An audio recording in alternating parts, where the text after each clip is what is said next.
An MMA champion kicked a tomb sentinel in the face, a flawless strike to prove a point. But when the statue absorbed the blow and moved, the fighter faced a truth his brutal training never prepared him for. The air at Arlington National Cemetery carried a weight that hushed whispers and slowed footsteps. It was a sacred silence, woven from reverence and memory, settling over the rolling green hills dotted with stark, white headstones.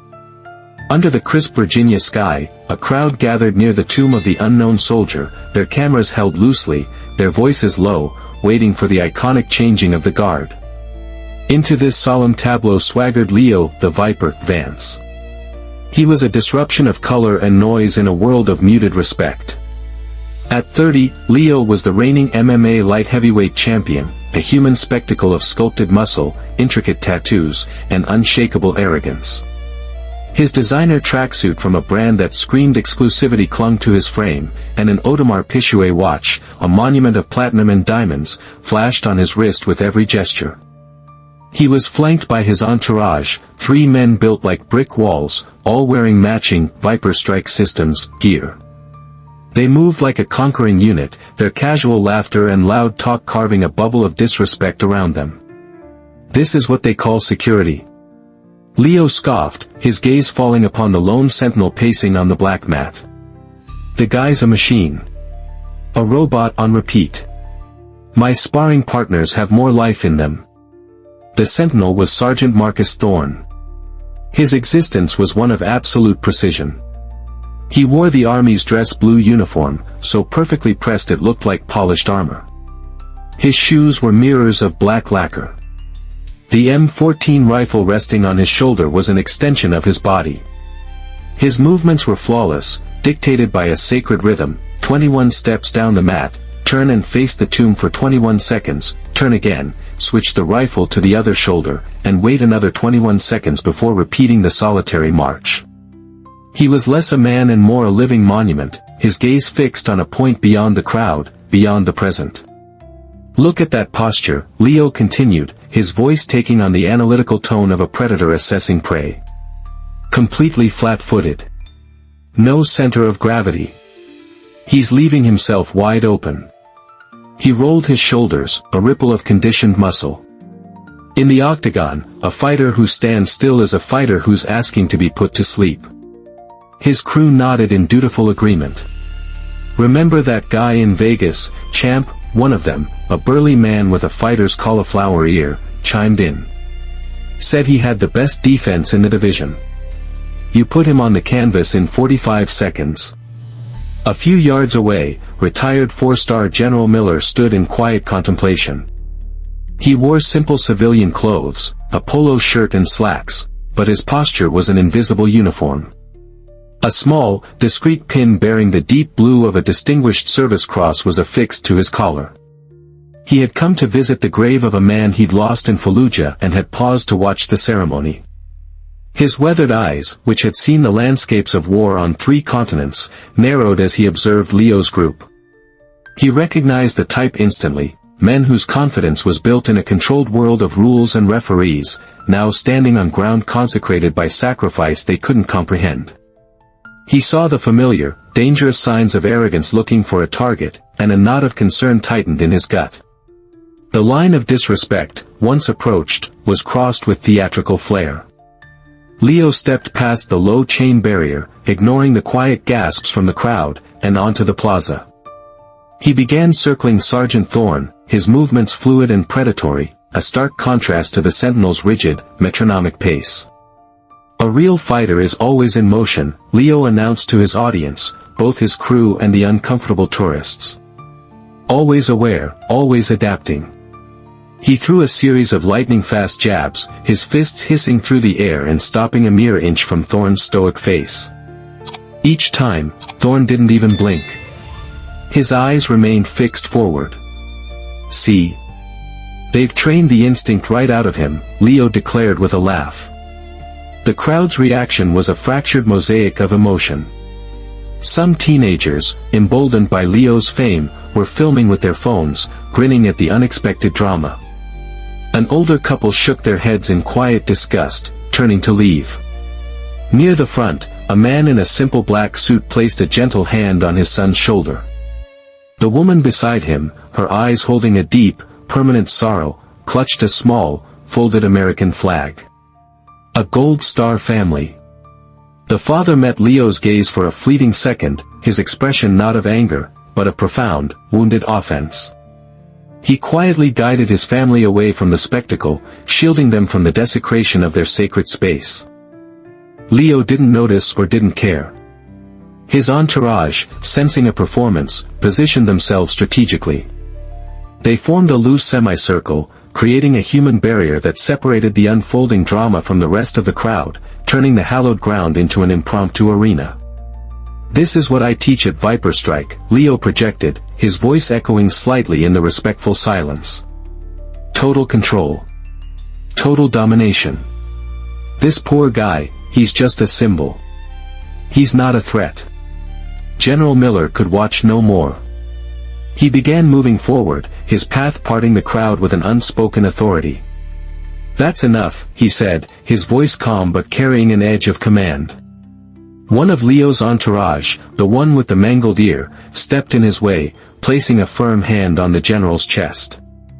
"Easy, Grandpa," the man said, his tone a mix of condescension and amusement. "The champ's just teaching a free lesson in real-world combat." General Miller's eyes, a pale, piercing blue, didn't even flinch. He looked past the subordinate and directly at Leo. "That Sentinel is not a performer," he stated, his voice low and intense, meant only for them. "Your friend is disrespecting something he can't possibly comprehend." He glanced meaningfully at the white marble tomb behind Thorne. "He is making a grave mistake." The general's warning was lost on Leo, who was now fully immersed in his own performance. He turned to the crowd, spreading his arms wide like a ring announcer. "And now, for the final demonstration," he boomed. "I'm going to show you all why this kind of static, traditional defense is completely obsolete against a modern, dynamic fighter." He settled into his fighting stance, the shift in his posture immediate and dramatic. He was no longer a civilian, he was the Viper, the champion, a finely tuned instrument of combat. He began a complex series of feints, his feet a blur on the stone plaza, a sequence designed to disorient and set up a finishing blow. "In a real fight, you adapt or you die," he shouted. "This man can't adapt. His training has made him a target, not a warrior." The crowd fell completely silent. The air grew thick with anticipation and dread. This was no longer a game. A line was about to be obliterated. He launched. It was a thing of brutal beauty, a move that had won him millions of dollars and a championship belt. His body pivoted on one foot, his other leg rising in a graceful, lethal arc. The spinning heel kick was perfectly executed, a blur of motion aimed directly at Sergeant Thorne's head. The impact was a sickening, solid thud that echoed across the plaza, a sound of violence in a place of peace. Leo's heel connected squarely with the side of Thorne's face. A collective gasp rippled through the onlookers. A thin line of blood immediately traced a path from Thorne's temple down his granite jaw. The force was enough to knock a heavyweight unconscious. Leo landed with the practiced grace of a champion, a triumphant, arrogant smirk already forming on his lips. He opened his mouth to declare his victory, to cement his point. "And that," he began, "is why." His words died in his throat. Sergeant Thorne hadn't fallen. He hadn't staggered. He hadn't even flinched. His head had snapped to the side with the impact, but his body had absorbed the blow as if it were a mere gust of wind. Time seemed to freeze as Thorne slowly, mechanically, turned his head back to the front. Then, for the first time, his eyes moved. They broke from their fixed, ceremonial gaze and locked directly onto Leo Vance. There was no pain in them. No anger. No shock. There was only a cold, profound, and unervingly analytical focus. It was the look of a predator who had just been prodded from a cage, a look that Leo, for all his bravado, had only ever seen in the most desperate moments of a fight, and never with such chilling intensity. The smirk on Leo's face evaporated, replaced by a flicker of confusion, then a wave of cold, primal dread. "Oh, man," one of his entourage whispered, the bravado instantly gone from his voice. For a single, silent heartbeat, the world stood still. Then, Sergeant Thorne moved.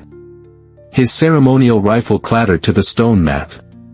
It wasn't dropped in shock, it was released with deliberate, controlled purpose. In the same motion, he closed the 6 feet between himself and Leo with a speed that seemed impossible for a man in a stiff dress uniform. It wasn't the flashy footwork of a martial artist. It was the explosive, economical burst of a soldier storming a breach. To his credit, Leo's instincts screamed. He snapped into a defensive stance. "All right," he managed, his voice a hollow echo of its former confidence. "Now we're talking. Let's see what they really—" He never finished the sentence. Thorne's first move was not a punch or a kick. It was a brutal, straightforward block that intercepted Leo's panicked jab. Leo felt as if he had punched a steel I-beam. Before he could process the jarring pain in his knuckles, Thorne's hand shot out, grabbing his wrist. It wasn't a hold, it was a vice. A quick, agonizing twist that exploited the joint with practiced, clinical efficiency, and a sharp tug forward. Leo was thrown off balance, his extensive training screaming at him to counter, to pivot, to escape. But there was no escape. Thorne's movements were stripped of all artifice, all showmanship. This was the terrifying grammar of real violence. He used Leo's own forward momentum against him, hooking a leg behind Leo's knee. The takedown was ruthlessly efficient. 3 seconds after Thorne had dropped his rifle, Leo Vance, the undefeated champion, was slammed onto his back on the cold stone plaza. The impact knocked the wind from his lungs in a painful whoosh. Before he could even think to struggle, Thorne had shifted, one knee pressing down with surgical precision onto his sternum, enough weight to immobilize completely, but calibrated not to injure. Leo stared up, his mind reeling, the humbling, terrifying reality crashing down on him. He was utterly, completely outmatched. Sergeant Thorne leaned forward slightly, his face impassive despite the streak of blood. He spoke for the first time, his voice a low, even tone that was more commanding than any shout. "Stay down," he said. "The demonstration is over." The spell was broken. Leo's crew stood frozen, their faces pale with shock. General Miller strode forward, his path now unimpeded. He looked down at the grounded MMA star, his expression not of triumph, but of grim confirmation. "You train to win fights in a cage, Mr. Vance," the general said, his voice cutting through the stunned silence. "You have rules, weight classes, and a referee to save you. You fight for a purse." He gestured with his chin toward Thorne. "He trained to fight for his brothers, in places that don't have rules. You fight one man. He trained to fight entire ideologies." He let the words hang in the air before delivering the final, crushing revelation. "The man you just assaulted is Sergeant Marcus Thorne of the 3rd Infantry Regiment. Before he was selected for this honor, he served 2 tours in Afghanistan, with the 75th Ranger Regiment. That discipline you mocked is what kept him and his men alive through more firefights than you have had professional bouts. The ceremonial duties you find so amusing are his respite." The general's gaze hardened. "And that pin on his uniform you probably didn't even notice? That's a silver star, awarded for valor during an operation you will never read about." As if on cue, 2 military police officers arrived, moving with a brisk, professional urgency. They saw the scene, their eyes taking in Thorne's bloody face, the grounded champion, and the 4-star general. "General, sir," one of them said, his back snapping straight. "We'll take it from here." General Miller nodded slowly. "I believe you will. Mr. Vance has just committed a federal offense. Assault on a service member on duty. On hallowed ground." As the MPs hauled a dazed and unresisting Leo Vance to his feet, the full weight of his catastrophic misjudgment finally landed. The office was small, sterile, and silent. It was located in the barracks of the 3rd U.S. Infantry Regiment, the Old Guard. Leo Vance sat on a hard plastic chair, his designer tracksuit now looking rumpled and absurdly out of place. The adrenaline had faded, leaving behind a cold, thick slurry of humiliation and dread. The championship confidence had been stripped away, layer by painful layer, leaving him feeling raw and exposed.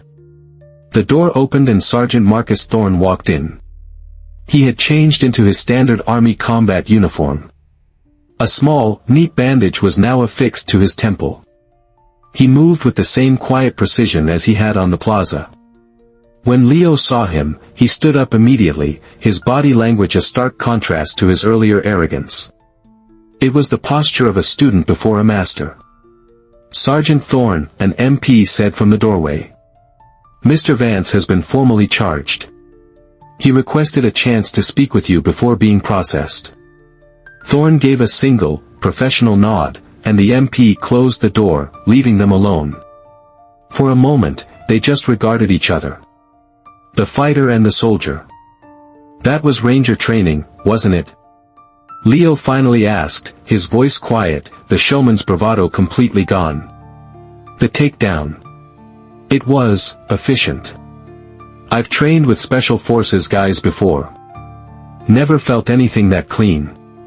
We adapt techniques for operational requirements," Thorne replied simply, his voice neutral, neither confirming nor denying. A short, humorless laugh escaped Leo. "Operational requirements. Right." He gestured to the chair opposite him. "I screwed up. Royally. I completely misjudged you." He looked down at his hands that had brought him fame and fortune but had been utterly useless against Thorne's disciplined response. "When I saw you out there, I saw a performance. Not a professional." "Few civilians do," Thorne replied, his tone not unkind. "That's by design." "The stillness," Leo said, looking up, a dawning understanding in his eyes. "I thought it was just ceremony. But it's control, isn't it? The deepest kind. The same control that allows us to stand motionless for hours," Thorne finished for him, "is the same control that allows us to make split-second decisions under fire without panicking."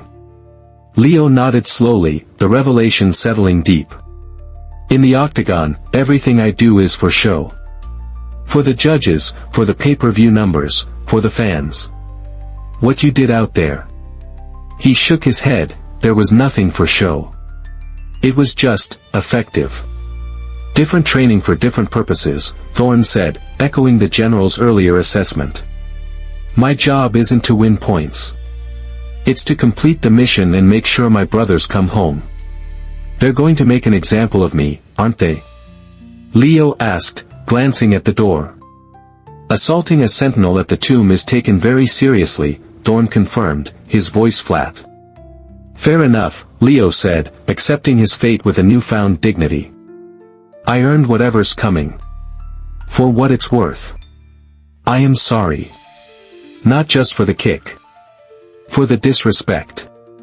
For not seeing who was right in front of me." Thorne studied him for a long moment, assessing his sincerity. He gave a single, precise nod. "Acknowledged." He stood and turned to leave. "One last question," Leo called out. "When I kicked you, man, that was a solid shot. Most guys would have gone down. You barely moved. How?" Thorne paused at the door, his hand on the knob. He turned his head slightly, and for the first time, a flicker of something other than duty crossed his features, not emotion, but a shared understanding of enduring hardship. "When you've held the line for 18 hours straight in the Karengal Valley," he said, his voice quiet but heavy with the weight of memory, "with RPGs and mortars for a soundtrack, a fancy kick is just noise." He left without another word. Behind him, Leo Vance sat down heavily, grappling with the humbling realization that there were different kinds of strength in the world, and he had only mastered one of the lesser forms. The next day, Sergeant Thorne was back on the mat, his uniform immaculate, his movements perfect, his gaze fixed. A new crowd watched, but their silence was different. It wasn't just quiet, it was filled with a new, profound, and deeply earned respect. What do you think truly separates a performer from a professional? Is it the skill you display for the world to see, or the discipline you maintain when no one is watching? Let us know your thoughts in the comments below. We ask that you please comment with respect for all service members and the sacrifices they make. If this story gave you a new appreciation for these silent guardians, don't forget to like this video and subscribe to our channel for more stories that uncover the truth behind the uniform. Hit that notification bell so you never miss an update. We'll see you next time.